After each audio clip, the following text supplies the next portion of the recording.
soul of light inhabiting Gaia, you are receiving this transmission because something within you already knew, long before this video appeared on your screen, that the time had come to hear a truth that no ordinary conversation,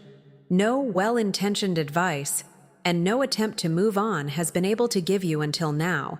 because what you are carrying is not merely a heartbreak, not merely a pattern of poor choices, and not merely a matter of self-esteem that needs to be worked on. What you are carrying is a frequency wound, something that was installed deep within your energy field at very specific moments of this journey,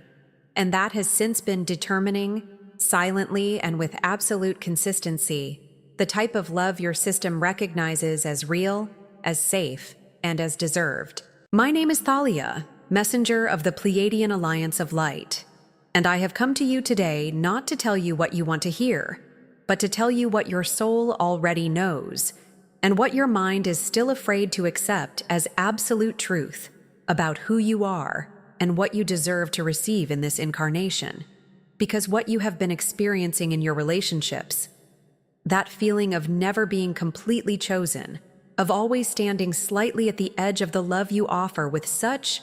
fullness, of giving everything you have and still feeling that it is not enough, is not a sentence, not an immutable destiny, and not proof that something is wrong with you that must be fixed before you can be loved in the way you feel you deserve.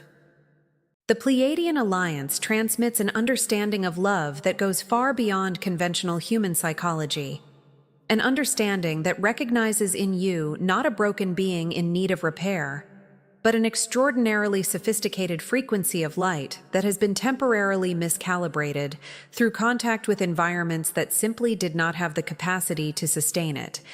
And that difference between being broken and being miscalibrated is the difference between a lifetime of fruitless work and a real transformation that begins exactly here, exactly now, in this moment in which you chose to stay and hear what the Friends of Light have to transmit to your field today. Please stay until the end of this transmission, because each block of this message contains a layer of information that only makes complete sense when you reach the end. Because the healing the Pleiades offer does not work in fragments. It works as a process, as a sequence of revelations that deepen progressively until something within you simply reorganizes itself permanently.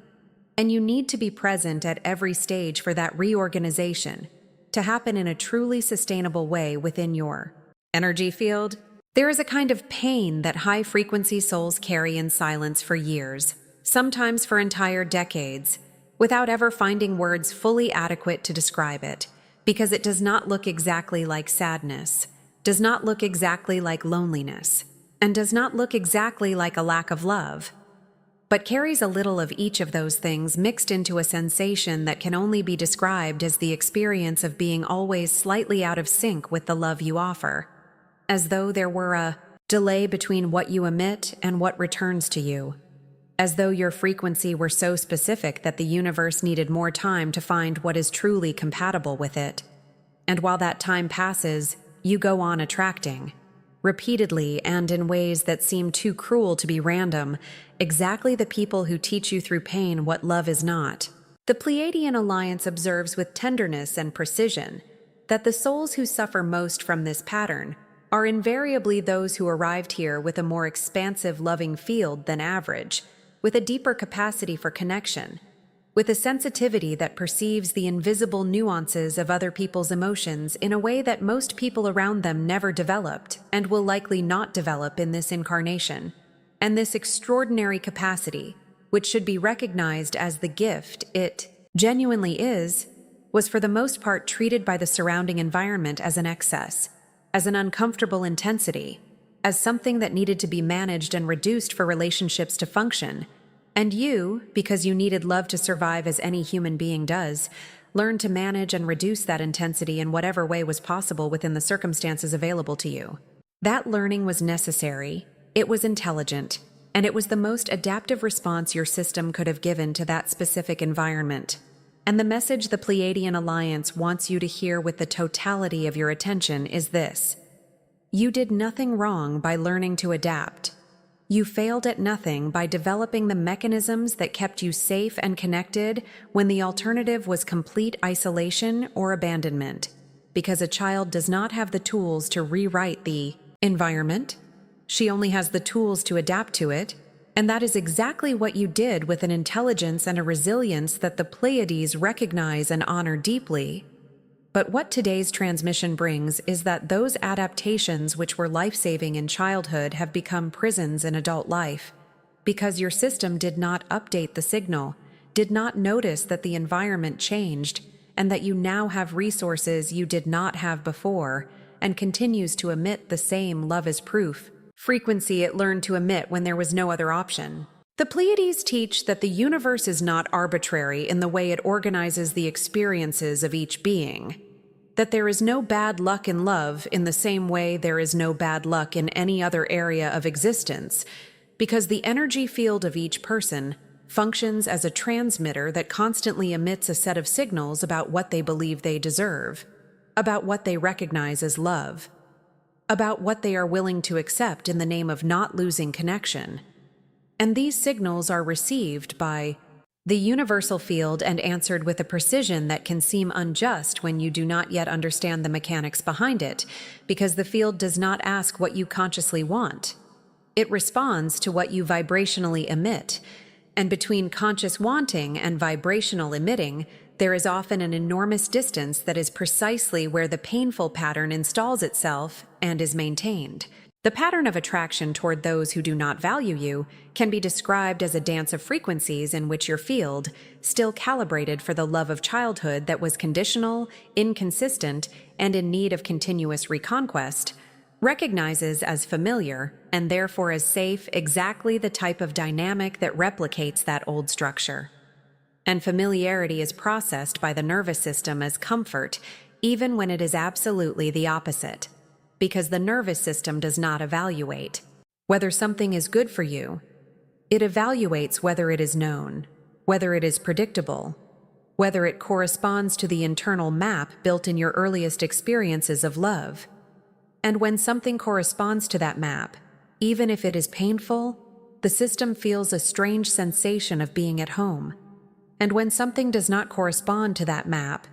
even if it is absolutely healthy and nourishing, the system feels discomfort, coldness, or an absence of chemistry, which is how your mind interprets the experience of not recognizing the frequency as familiar. What makes this pattern particularly powerful for high-frequency souls is that they have a capacity to feel the depth and potential of a connection that goes far beyond what is being manifested in the present, and this means that when you meet someone who has the capacity to love you truly, but is still trapped in their own blocks, you feel that potential so real and so vividly that you begin to treat the potential as the reality,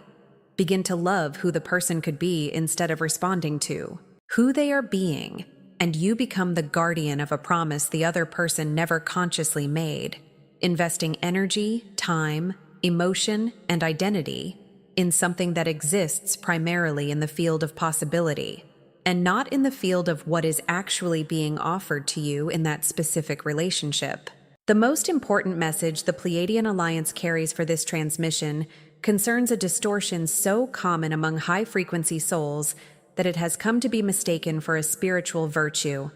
and for that very reason, it is the most difficult to identify and the most resistant to change when it is finally seen with clarity, because when a distortion is praised by the surrounding environment, when it receives the name of dedication, of loyalty, of unconditional love, and of spiritual commitment, the being who carries it develops an identity built around it that makes any questioning of that distortion feel like an attack on their deepest character. And this is exactly what happens with the belief that says truly loving means consistently placing oneself second without resentment. The Pleiadian observation about countless stellar souls is always the same. They arrived here with the purpose of being channels of higher love on this planet, and at some point in their journey they confused that purpose of being a channel of love with the duty of being the emotional container for everyone around them, of resolving pains that are not theirs, of keeping relationships alive through the exclusive force of their own energy, when the other's energy is simply not available or not interested in contributing equitably. And this confusion is understandable, because the sensitivity you carry truly allows you to feel another's pain in a way that is very close to how you feel your own pain.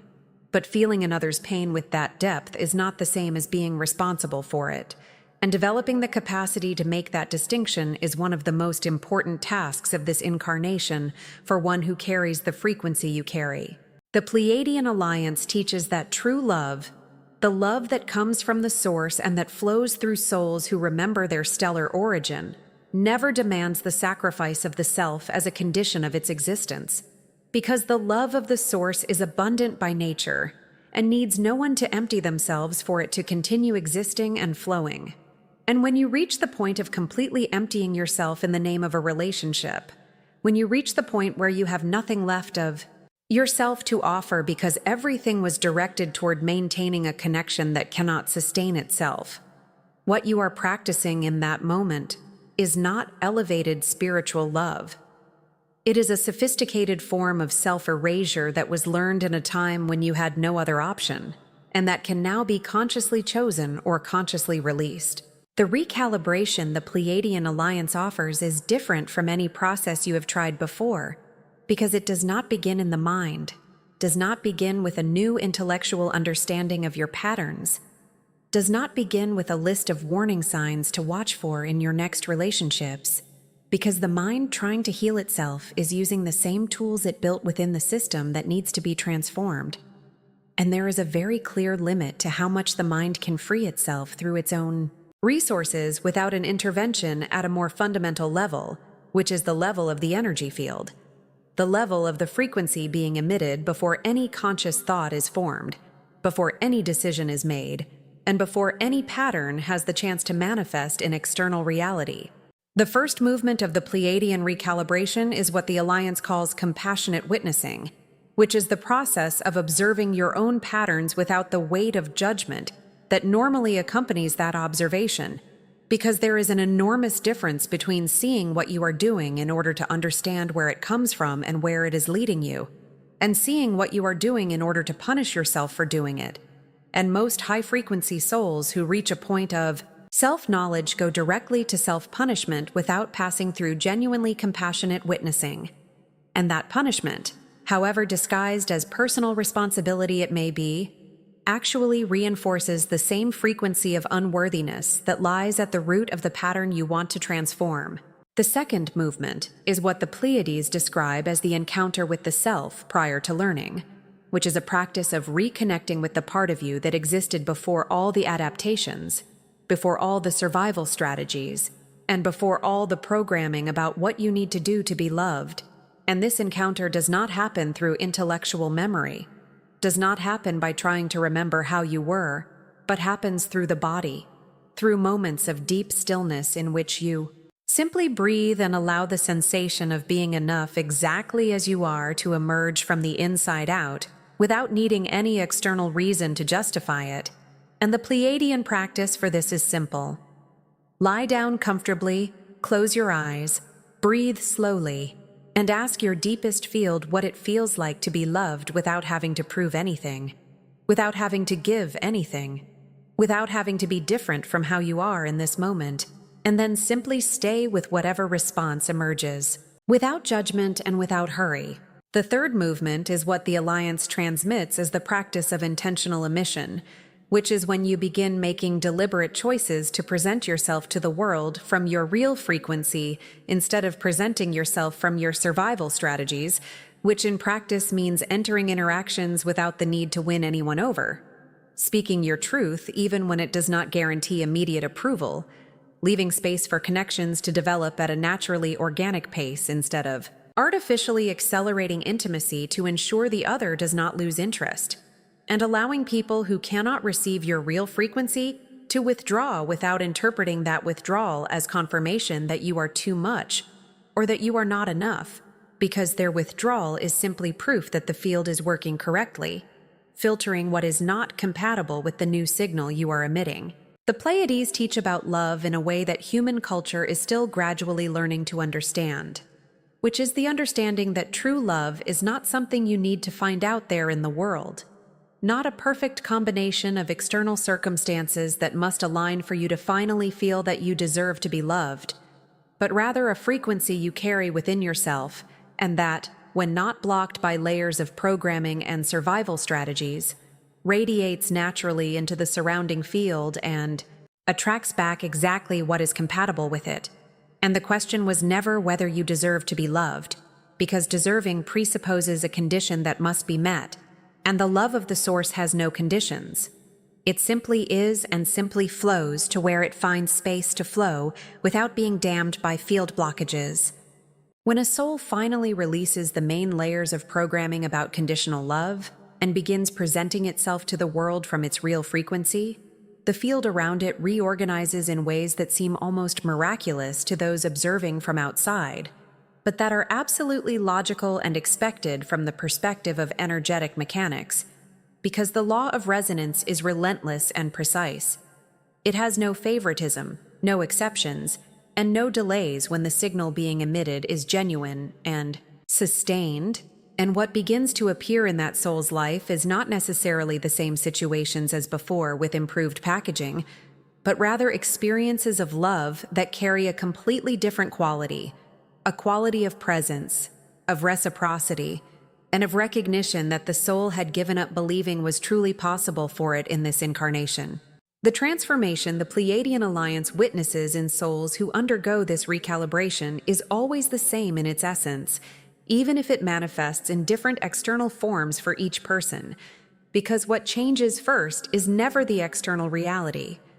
What changes first is the internal sense of self-worth, which shifts from something that must be constantly rebuilt through others' approval to something that simply exists as a fact, as basic and as indisputable as your physical presence on this planet. And when that sensation becomes the baseline state rather than a temporary achievement that needs to be protected, the entire field changes because the transmitter has changed, and when the transmitter changes, everything that was maintained by the old signal no longer finds a foundation to continue existing in your life in the same way it did before. The final message the Pleiadian Alliance considers the most important of all for the souls who have arrived at this point of the journey is the understanding that your capacity to love deeply is not a burden you need to learn to carry with more elegance, not a vulnerability that needs to be managed with more strategy, and not something you should try to reduce so that life becomes easier, because that capacity is precisely the gift you came to bring to Gaia. It is the most direct expression of your original frequency, and it is what makes your presence on this planet significant in a way that goes far beyond your personal relationships, because every time you love,